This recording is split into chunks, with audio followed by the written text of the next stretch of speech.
December 6, 2023 today. Pinasok nila sa loob yung mga slots, tapos mga puttings. Kasi tomorrow, i-assemble naman nila sa loob yung mga lakaran ng mga manok. Kung napapansin nyo guys, puti yung ground, diba? It's because apog kasi yan. Isasaboy kami ng apog kasi yung apog, yung purpose niya is nag-absorb kasi siya ng moisture sa ground. So kapag nag-start na ipot yung manok, so ina-absorb na yung moisture ng ipot ng manok. Pero one time na kami nagsasaboy ng apog guys. Ito yung mga ginagawa ng mga person dito guys. Pagkatapos maglinis, patuyo, tapos magsaboy ng apog dito sa loob. Tapos i-assemble ng mga slot. Good job sila lahat dito guys. Very good. Labas na ako guys kasi wala naman akong wala akong ambag dun sa loob. Kaya minsan tumutulong ako dun. So, gusto ko. May gagawin pa kasi ako guys. Sinusulat ko kasi yung mga record ko ng mga grow namin. Mga nagdaang grow. Kasi pag umalis ako dito, dadalhin ko yung record book na yun. So far guys, 5 years na ako dito. Maganda talaga yung grow. All thanks to God. Malinis ito sa likod. Tingnan ko lang dito. Tingnan ko lang yung mga kanal. Kung malinis ba yung mga kanal.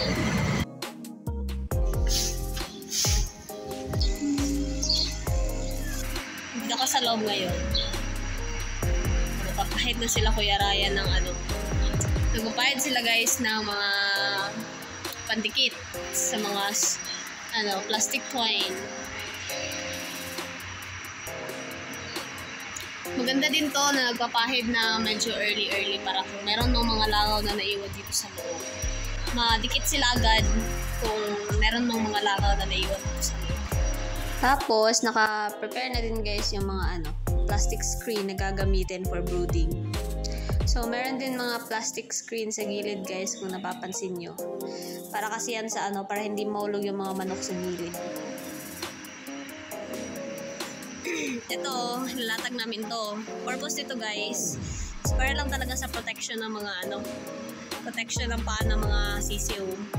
Since medyo malaki-laki pa kasi yung butas ng mga slot. Hirap pa yung mga paa. Kaya kami gumagamit ito.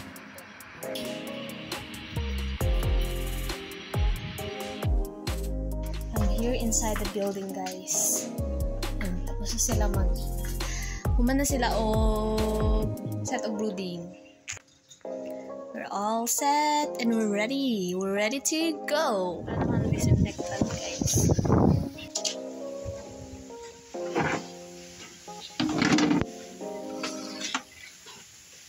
Hindi na pag na-deliver. And then nag-set na din ng mga trap guys like bandikit dito sa labas para mahuli din yung mga langaw dito sa labas. And then also today guys, inayos ni Kuya Ryan yung mga trapal dyan na nilagay namin dyan sa labas. Aside sa cortina mismo ng building, naglagay din kami ng trapal. Dinikit namin guys. Meron niyang reason kung bakit kami naglalagay ng ganyan. Ready na kami guys for loading tomorrow. So ngayon, magde-rest ako ng mga fans. Tapos, magsiset ako ng target temperature. Tapos guys, before kami naglo-load, we'll make sure na flashing yung mga water line. Or kaya, sa araw mismo na maglo-load kayo, kailangan na flashing yung mga water line. Mag-test lang ako ng minimum ventilation guys. Tapos, magtatas ako ng target. Yung target temp ng day 0 is 34 degrees Celsius. Gagamitin nating sensor is sensor number 3. Mag-minimum ventilation tayo ng fan number 5. I-test lang natin kasi kailangan kasi ito i-test. Kasi yung fan number 5 yung pinakauna namin nagagamit. Test kung maandar ba. Kailangan i-test yung mga fans guys kung gumagana sila lahat. Para kapag nag-load na, pag meron ng manok, ayos na lahat. Kung halimbawa meron mga sira-sira. Minimum ventilation yung number 8. Yung 5, yung fan number 5, hindi pala nalagyan ng belt.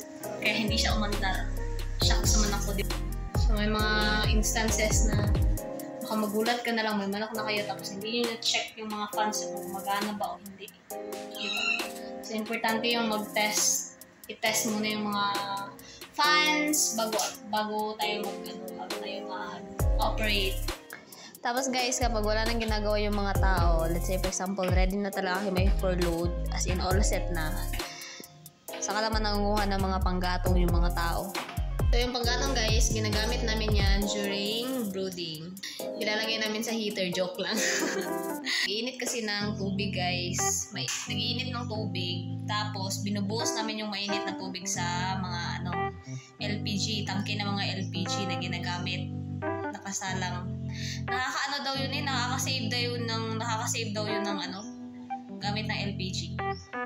Mas tatagal yung gamit mo mas hindi siya maubos agad kapag binubuhusan ng mainit na tubig yung tangke ng LPG. Yung ginagamit mo na LPG as of that moment.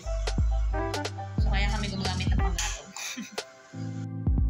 Hindi matutuloy yung load namin today kasi hindi napansin ng tawag dito, technician dito na December 18 pala yung loading namin.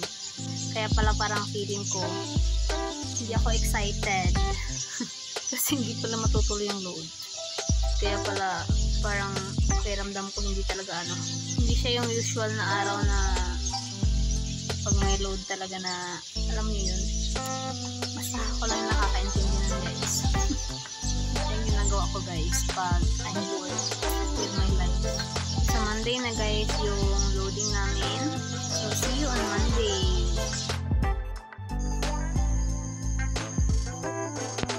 Guys, December 18 and as you can see, ready na sa loob, diba? Kita nyo, mayroon ng mga feeds sa loob. By the way guys, pag naglo-load pala kami, tinetext ko yung nagdadala ng manok, yung nagdi-deliver ng mga sisiu. Kasi tinatanong ko sa kanila kung nakalis na sila ng hatchery. Kasi pag nakalis na sila, ibig sabihin yun na yung time na mag-preheat na kami. And then, nag-text na sila sa akin ngayon. Time is 7:30 PM. Ibig sabihin guys, mag-preheat na kami sa loob.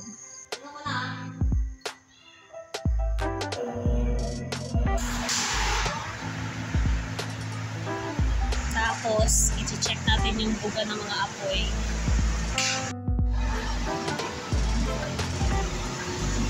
I-check natin kung buo yung buga ng heater. Mainit ba? So, for now, since preheat lang naman ko, nilagay muna namin sa 30-30 yung mga thermostat. Tapos, kailangan maganda yung buga ng heater. Wait na lang kami for the chicks na dumating sila. Nandito na guys, yung mga sisiu. Yay! So, before yan sila pumasok guys, kailangan yan disinfect.